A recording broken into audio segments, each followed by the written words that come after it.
Peace, y'all. Good evening. Welcome to a very, very special installment of You THNK Podcast.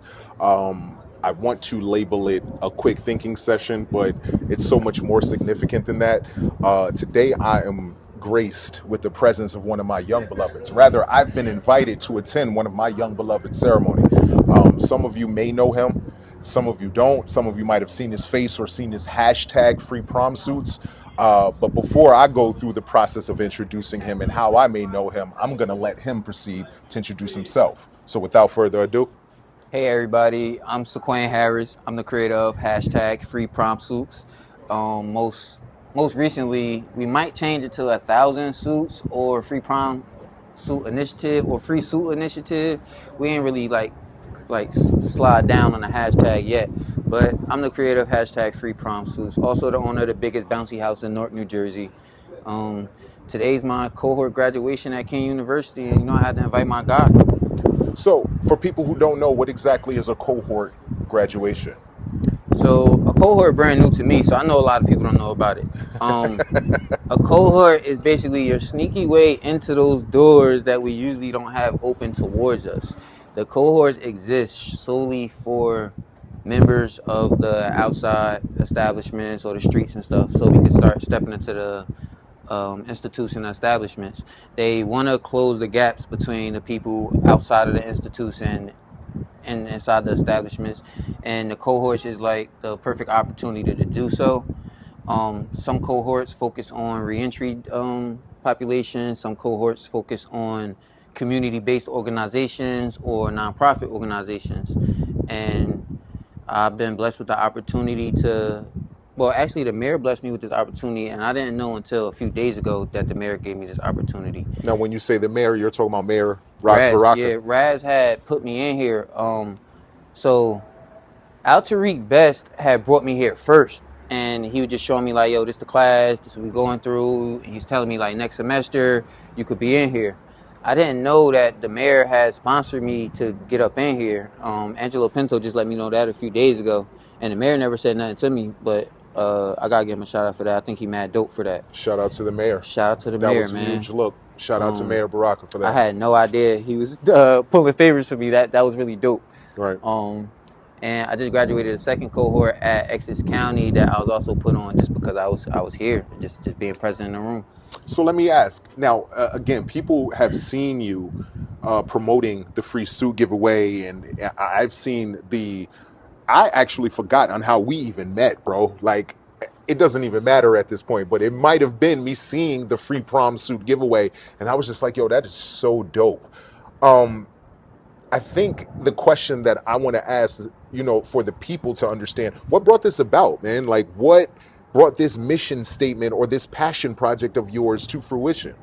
I mean, other than, you know what I'm saying? I don't know how you came about having the suits, but regardless, what brought this about? So it's like a series of long stories. Okay.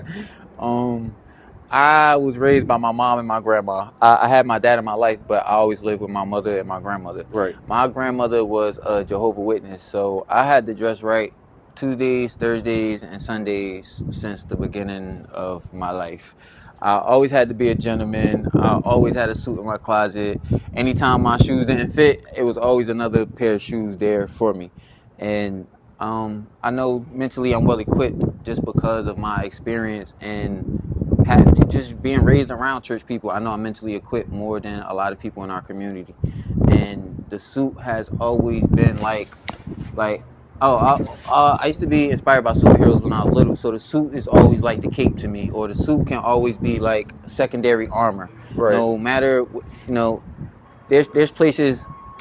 I never forget, I couldn't get into a bar downtown Newark across the street from the Prudential building.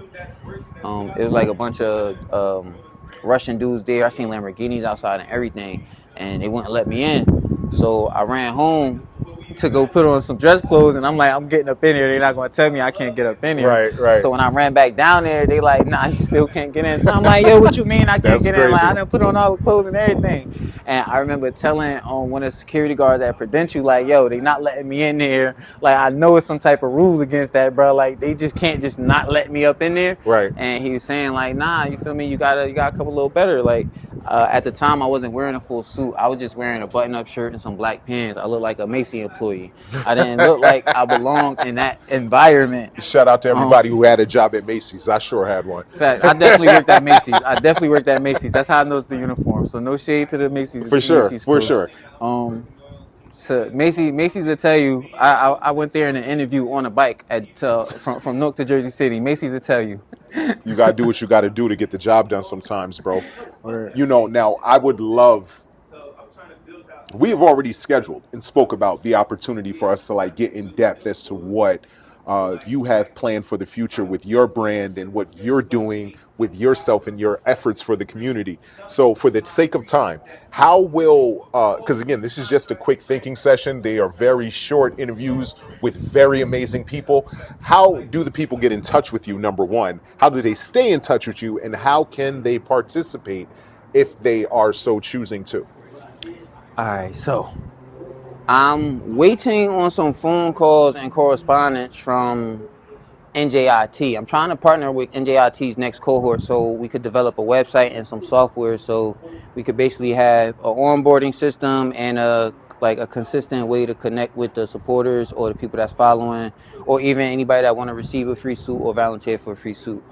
As soon as I get back with NJIT and we make something happen, we should have a website in maybe the next 7 to 8 weeks. But in the meantime, you can find me on any social media, any platform under hashtag free prom suits. And if you can't find me under free prom suits, I'm on Instagram at millionaire_Queen. And my Facebook name is my first name, Sequain Harris. And you could look me up really anywhere now. So with that, beloved, first of all, congratulations again, man. Thanks, Kean. I've never heard of a cohort ceremony until today. And while it is not a traditional graduation, beloved, the evolution and the trajectory that I see you on and what you possess, bro, I see so many great things for you in the future. Thank you, bro. And I can't wait for our in-depth interview because we're going to shake some shit up. I can't wait. I thank you all for tuning in with us again. This is another installment of a quick thinking session of You THNK Podcast. We are live on location at Kean University right now for the beloved's cohort ceremony. As y'all can see this background. First of all, let's shout out to Kean, bro, because I remember when I used to be on this campus. Yes, Kean did a thing on his new campus. Kean has come a long way. And the progression just that I've seen with just the front of the campus, bravo. I thank y'all for tuning in. Until next time, peace. Peace.